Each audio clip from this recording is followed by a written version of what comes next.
नमस्कार बच्चों, भारतीय विद्यालय मुलद्दा ई लर्निंग में आप सभी का स्वागत है। आज के इस वीडियो में हम श्रीमान लीलाधर मंडलोई द्वारा रचित ततारा वामिरो कथा नामक पाठ के अंतिम कुछ पंक्तियों की चर्चा करेंगे। तो चलिए पाठ शुरू करते हैं। कुछ समय बाद पासा गांव में पशु पर्व का आयोजन हुआ। पशु पर्व में हृष्ट पुष्ट पशुओं के प्रदर्शन के अतिरिक्त पशुओं से युवकों की शक्ति परीक्षा प्रतियोगिता भी होती है। वर्ष में एक बार सभी गांव के लोग हिस्सा लेते हैं। बाद में नृत्य, संगीत और भोजन का भी आयोजन होता है। शाम से सभी लोग पासा में एकत्रित होने लगे। धीरे धीरे विभिन्न कार्यक्रम शुरू हुए। ततारा का मन इन कार्यक्रमों में तनिक न था। उसकी व्याकुल आंखें वामिरों को ढूंढने में व्यस्त थी। नारियल के झुंड के एक पेड़ के पीछे से उसे जैसा कोई झांकता दिखा तो उसने थोड़ा और करीब जाकर पहचानने की चेष्टा की। वह वामिरो थी जो भयवश सामने आने में झिझक रही थी। उसकी आंखें तरल थीं, होठ कांप रहे थे। ततारा को देखते ही वह फूट कर रोने लगी। ततारा विह्वल हुआ। उसे कुछ बोल नहीं बन रहा था। रोने की आवाज लगातार ऊंची होती जा रही थी। ततारा किम कर्तव्य विमूढ़ था। वामिरो के रुदन स्वरों को सुनकर उसकी माँ वहां पहुंची और दोनों को देखकर आग बबूला हो उठी। सारे गांव वालों की उपस्थिति में यह दृश्य उसे अपमानजनक लगा। इस बीच गांव के कुछ लोग भी वहां पहुंच गए। वामिरो की मां क्रोध में उफन उठी। उसने ततारा को तरह तरह से अपमानित किया। अब कुछ समय के बाद पासा गांव में, ततारा के गांव में, तो पासा गांव जो है वो ततारा वहां रहते थे। फिर ततारा के गांव पासा में पशु पर्व का आयोजन किया गया। पशु पर्व में हृष्ट पुष्ट का मतलब है हट्टे कट्टे, हृष्ट पुष्ट पशुओं के प्रदर्शन होता है। और उसके अतिरिक्त उन पशुओं के प्रदर्शन के अतिरिक्त युवकों की शक्ति प्रदर्शन परीक्षा प्रतियोगिता भी होती है। अब यह कार्यक्रम जो है साल में एक बार होता है और उसमें सभी गांव के लोग जो है वे हिस्सा लेते हैं। उसके बाद भोजन का भी आयोजन होता है और नृत्य संगीत का भी आयोजन किया जाता है। इस समारोह में भाग लेने के लिए पूरे द्वीप के लोग, पासा गांव के ही नहीं, अब पूरे गांव के लोग वहां इकट्ठे होने लगे। धीरे धीरे बहुत सारे अन्य कार्यक्रम शुरू हुए। अब जो ततारा है तो उसी के गांव में यह आयोजन हो रहा था, फिर भी उसका मन इन कार्यक्रमों में तनिक का अर्थ है थोड़ा भी, तो उसका मन इन कार्यक्रमों भी थोड़ा भी नहीं था। उसकी परेशान आंखें किसे ढूंढ रहा था? वो वामिरों को ढूंढ रहा था। उसकी आंखें वामिरों को ढूंढने में व्यस्त थी। वह वामिरों को ढूंढ रहा था। वो वामिरों से मिलना चाहता था। अब नारियल के समूह के पीछे उसे कोई ऐसा लगा कि उसे कोई झांक रहा हो। वह थोड़ा पास जाकर उसने पहचानने की कोशिश की कि ये कौन उसे झांक रहा है। उसने ऐसा चेष्टा का मतलब है कोशिश। तो उसने ऐसा चेष्टा की कि ये कौन उसे झांक रहा है। वह वामिरो थी। वह डर के कारण सभी के सामने नहीं आ रही थी। वह घबराहट में थी क्योंकि पशु पर्व के त्योहार में भाग लेने के लिए बहुत सारे लोग वहां इकट्ठे हुए थे, इसलिए वह वहां आने से डर रही थी। अब जब ततारा ने वामिरो को देखा तो उसने पाया कि उसकी आंखें तरल थीं, उसकी आंखों में नमी थी और उसकी होठ कांप रहे थे। ततारा को देखते ही वह फूट फूट कर रोने लगी। ततारा विह्वल हो गया। विह्वल होने का अर्थ है भावुक होना, इमोशनल होना। वामिरो को ऐसा रोता हुआ देखकर वह भावुक हो गया। वह कुछ बोल नहीं पा रहा था, तो उसको समझ नहीं पा रहा था कि वह क्या बोलकर उसको तसल्ली थी। वामिरो की रोने की आवाज अब बढ़ रही थी, लगातार ऊंची होती जा रही थी। और ततारा किम कर्तव्य विमूढ़ था। किम कर्तव्य विमूढ़ का मतलब है दुविधा भरी स्थिति। वह दुविधा भरी स्थिति में था। उसको मालूम नहीं था कि क्या कदम उठाना चाहिए, क्या करना चाहिए। वह ततारा को चुप नहीं कर पा रहा था और उसे समझ नहीं आ रहा था कि वह क्या करे। वामिरों के रोने की आवाज सुनकर उसकी मां भी वहां पहुंच गई और दोनों को एक साथ देखकर वह आग बबूला हो गई। आग बबूला होना एक मुहावरा है जिसका अर्थ है बहुत अधिक क्रोधित होना। तो ततारा की मां इन दोनों को एक साथ देखकर बहुत क्रुद्ध हो गई।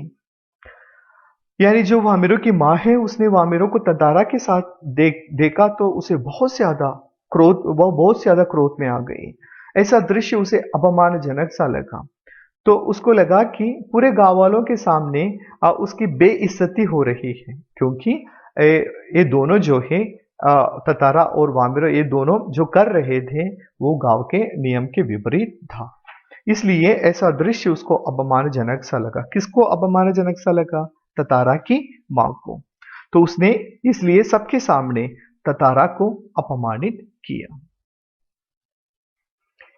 गांव के लोग भी ततारा के विरोध में आवाज उठाने लगे। यह ततारा के लिए असहनीय था। वामिरो अब भी रोए जा रही थी। ततारा भी गुस्से से भर उठा। उसे जहां विवेक की निषेध परंपरा पर क्षोभ था, वहीं अपनी असहायता पर खींच। वामिरों का दुख उसे और गहरा कर रहा था। उसे मालूम न था कि क्या कदम उठाना चाहिए। अनायास उसका हाथ तलवार के मूठ पर जा टिका। क्रोध में उसने तलवार निकाली और कुछ विचार करता रहा। क्रोध लगातार अग्नि की तरफ बढ़ रहा था। लोग सहम उठे। एक सन्नाटा सा खिंच गया। अब कोई राह न सूझी तो क्रोध का शमन करने के लिए उसने शक्ति भर उसे धरती में घोंप दिया और ताकत से उसे खींचने लगा। वह पसीने से नहा उठा। सब घबराए हुए थे। वह तलवार को अपनी तरफ खींचते खींचते दूर तक पहुंच गया। वह हाँफ रहा था। अचानक जहां तक लकीर खींच गई थी वहां एक दरार होने लगी, मानो धरती दो टुकड़ों में बांटने लगी हो। एक गड़गड़ाहट सी गूंजने लगी और लकीर की सीध में धरती फटती ही जा रही थी। द्वीप के अंतिम सिरे तक ततारा धरती को मानो क्रोध में काटता जा रहा था। सभी व्याकुल हो उठे। लोगों ने ऐसा दृश्य की कल्पना न की थी। वे सिहर उठे। उधर वामिरो फटती हुई धरती के किनारे चीखते हुए दौड़ रही थी। ततारा ततारा ततारा। उसकी करुण चीख मानो गड़बड़ाहट में डूब गई। ततारा दुर्भाग्यवश पूर्ण दूसरी तरफ था। द्वीप के अंतिम सिरे तक धरती को चाकता हुआ जैसे ही अंतिम छोर पर पहुंचा, द्वीप दो टुकड़ों में विभक्त हो चुका था और एक तरफ ततारा और दूसरी तरफ वामिरो। हाँ, अब जो ततारा है वो वामिरो को एक साथ देखकर वामिरो की मां गुस्से में थी। तब गांव के कुछ लोग भी वहां पहुंच गए। तब वामिरो की मां और ज्यादा गुस्से में थी, तो उसने ततारा को बहुत ज्यादा अपमानित किया। वहां आए हुए गांव वाले भी ततारा के विरुद्ध आवाज उठाने लगे, क्योंकि ततारा और वामिरो जो कर रहे थे वह गांव के रीति रिवाज के विरुद्ध था। उन दोनों को एक साथ देखकर गांव वाले ततारा के विरुद्ध खिलाफ होने लगे। तो अब गांव वाले जो हैं वे ततारा के खिलाफ होने लगे। तो ये सब ततारा के लिए असहनीय था, क्योंकि ततारा हमेशा उसकी मदद करता था और गांव वाले भी उसे बेहद प्यार करते थे। तो वही गांव वाले अभी उसके खिलाफ बातें करने लगे। तो वही लोग उनके खिलाफ हो गए थे। इसलिए ये ततारा के लिए असहनीय था। अब वामिरो जो है वह अभी भी रो रही थी। तो वामिरो को रोते देखकर ततारा और भी गुस्से में आ गया। वह परंपरा के अनुसार वामिरो से विवाह नहीं कर सकता था, इसलिए वह भी गुस्से में था। तो उसके साथ साथ अपनी असहायता पर खींचती उसे। वह पूरी तरफ गुस्से से भर गया था। वामिरो रो रही थी। वह ततारा के गुस्से को और बढ़ाया और उसे मालूम नहीं था कि उसे क्या कदम उठाना चाहिए, उसे क्या करना चाहिए। अचानक उसका हाथ तलवार के मूठ का अर्थ है हैंडल, तो तलवार के हैंडल पर जा टिका और गुस्से में उसने तलवार निकाल ली और वह कुछ सोचने लगा। उसका गुस्सा अग्नि की तरह पल पल में बढ़ रहा था। अब लोग डर गए। जब ततारा ने तो अपने तलवार निकाल दी तो सब लोग डर गए, क्योंकि ये तलवार, ततारा का तलवार जो है तो लोगों के बीच में बहुत चर्चित था, क्योंकि लोग मानते थे कि उनकी तलवार में अद्भुत देवी शक्तियां थीं। तो जब ततारा ने उस तलवार को निकाला तो सभी लोग बिल्कुल डर गए।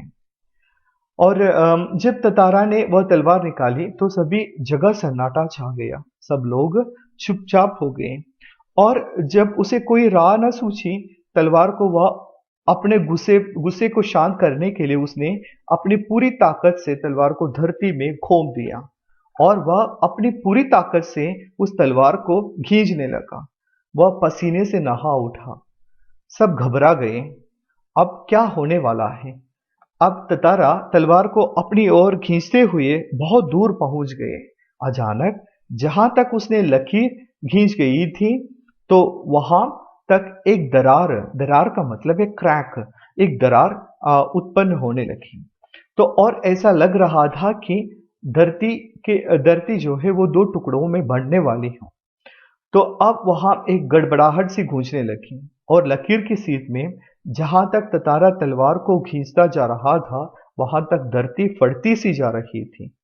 लकीर धरती को बांध रही थी और द्वीप के अंतिम सिर तक ततारा पहुंच गया था अपने उस लकीर को खींचते हुए। जैसे ही होश आया उसने देखा उसकी तरफ का द्वीप समुद्र में धंसने लगा है। वह छटपटाने लगा और छलांग लगाकर दूसरा सिर थामना चाहा, किंतु पकड़ ढीली पड़ गई। वह नीचे की तरफ फिसलने लगा। वह लगातार समुद्र की तरह, सतत की तरह फिसल रहा था। तो उसके मुंह से सिर्फ एक ही चीख उभर कर डूब रही थी, वामिरो वामिरो वामिरो वामिरो। उधर वामिरो भी ततारा ततारा ततारा पुकार रही थी। तो सभी लोग इस भयानक दृश्य को देखकर कांपने लगा। तो लोग पहले ऐसा दृश्य कभी नहीं देखा था, तो लोगों ने ऐसा दृश्य की कल्पना भी न कर पा रहा था कि ऐसा कुछ हो जाएगा। वे लोग बहुत ज्यादा डर गए। और उधर वामिरो जो है वो फटती हुई धरती के किनारे चीखती हुई दौड़ रही थी। वह ततारा का नाम पुकार रही थी, लेकिन करुणा भरी दया भरी पुकार गड़बड़ाहट में डूब गई। वह चीख किसी को सुनाई नहीं दे रही थी। अब ततारा दुर्भाग्यवश, दुर्भाग्यवश का मतलब है बदकिस्मती से, अनफॉर्चुनेटली, दुर्भाग्यवश से दूसरी तरफ था, यानी वह लकीर को खींचते हुए जा रहा था।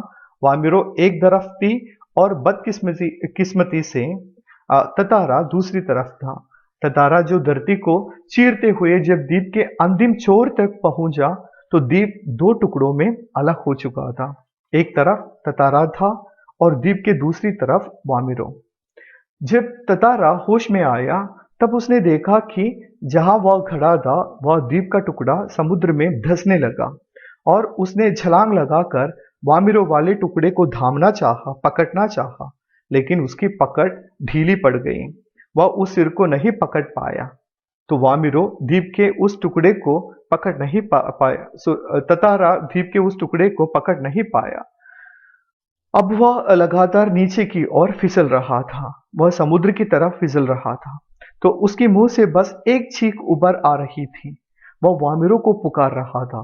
वामिरो भी ततारा को पुकार रही थी। ततारा लहूलुहान हो चुका था। वह अचेत होने लगा और कुछ देर बाद उसे कोई होश नहीं रहा। वह कटे हुए द्वीप के अंतिम भूखंड पर पड़ा हुआ था, जो कि दूसरे हिस्से से संयोगवश जुड़ा था। बहता हुआ ततारा कहाँ पहुंचा, बाद में उसका क्या हुआ, कोई नहीं जानता। इधर वामिरो पागल हो उठी। वह हर समय ततारा को खोजती हुई उसी जगह पहुंचती और घंटों बैठी रहती। उसने खाना पीना छोड़ दिया। परिवार से वह एक तरह विलग हो गई। लोगों ने उसे ढूंढने की बहुत कोशिश की, किंतु कोई सुराग न मिल सका। आज न ततारा है न वामिरो, किंतु उनकी ये प्रेम कथा घर घर में सुनाई जाती है। निकोबारियों का मत है कि ततारा की तलवार के से कार निकोबार के जो टुकड़े हुए उसमें दूसरा लिटिल अंडमान है, जो कार निकोबार से आज 96 किलोमीटर दूर स्थित है। निकोबारी इस घटना के बाद दूसरे गांव में भी आपसी वैवाहिक संबंध करने लगे। ततारा वामिरों की त्यागमयी मृत्यु शायद इसी सुखद परिवर्तन के लिए थी। ततारा खून से लथपथ हो चुका था, वह बेहोश होने लगा था।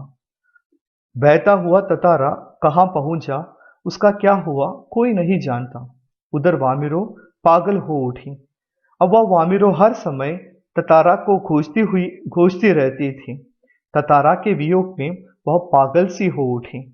ततारा को खोजते हुए वह उसी जगह पहुंच जाती थी जहां पर ततारा और वामिरो मिला करते थे, और वहां पर वे घंटों बैठी रहती थी।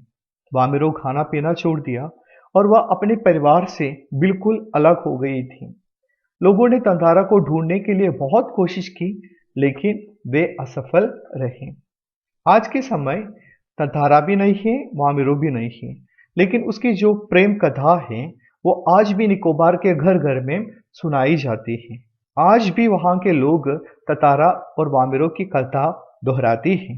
निकोबार के लोगों की राय है कि ततारा की तलवार से द्वीप के जो दो टुकड़े हुए थे उसमें दूसरा जो है वो लिटिल अंडमान है, जो कार निकोबार से 96 किलोमीटर दूर स्थित है।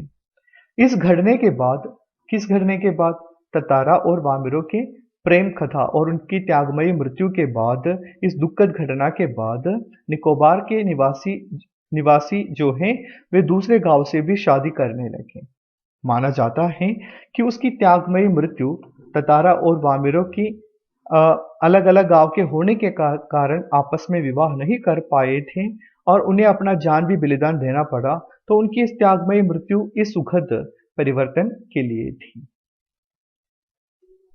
इस कहानी से हमें एक अच्छी सीख मिलती है।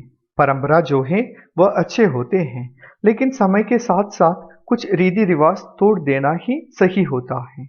सभी लोगों की भलाई के लिए जिन्हें बदल देना ही सही होता है। आशा करता हूँ कि यह कहानी आपको अच्छे से समझ में आ गई होगी। धन्यवाद।